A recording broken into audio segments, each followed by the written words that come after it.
আমতলীতে বিপুল পরিমাণ নেশার ট্যাবলেট সহ আটক এক।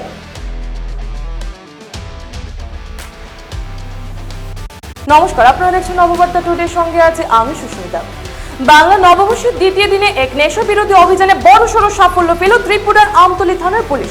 গোপন সূত্রের ভিত্তিতে সোমবার স্থানীয় থানার ওসি রঞ্জিত দেবনাথ বিশাল পুলিশ ও টিএসআর বাহিনী সেখানকার পাণ্ডবপুর বটচাতল এলাকার মিলন মিয়ার বাড়িতে হানা দিয়ে ঘরের ভেতরে লুকোনো 600 ইয়াবা ট্যাবলেট বাজেয়াপ্ত করে, যার কালোবাজারের মূল্য 1.5 লক্ষাধিক টাকার মতো হবে। এতে জড়িত থাকার অভিযোগে বাড়ির মালিক মিলন মিয়াকেও পুলিশ আটক করে।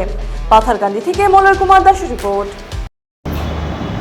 আজকে সকালবেলা নির্ভরযোগ্য একটি গোপন খবরের মাধ্যমে আমরা খবর পাই যে পাণ্ডবপুর বটচাতল এলাকার একজন মিলন মিয়া, বাবার নাম হলো ওয়াহিদ মিয়ার বাড়িতে প্রচুর পরিমাণে ইয়াবার ট্যাবলেট সঙ্গে গাঁজা এবং অবৈধ যেগুলো নেশাজাতীয় জিনিস মজুত রাখা আছে। এই খবরের ভিত্তিতে আমরা তার বাড়িতে তল্লাশি করি।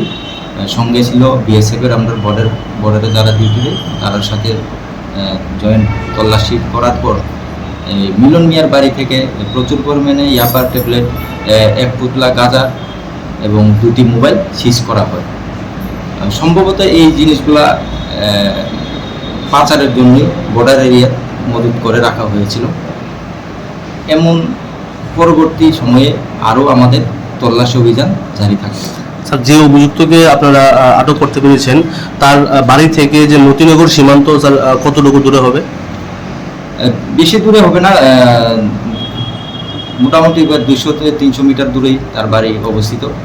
তাই পাচার বাণিজ্য সে চালিয়ে যাচ্ছিল এবং সেই অভিযুক্ত ঘরের মালিককেও আমরা আটক করি। স্যার, প্রাথমিক জিজ্ঞাসাবাদে যে অভিযুক্ত এখন আপনাদের গারদে আছে সে কি অন্য কোনো নাম বলেছিল?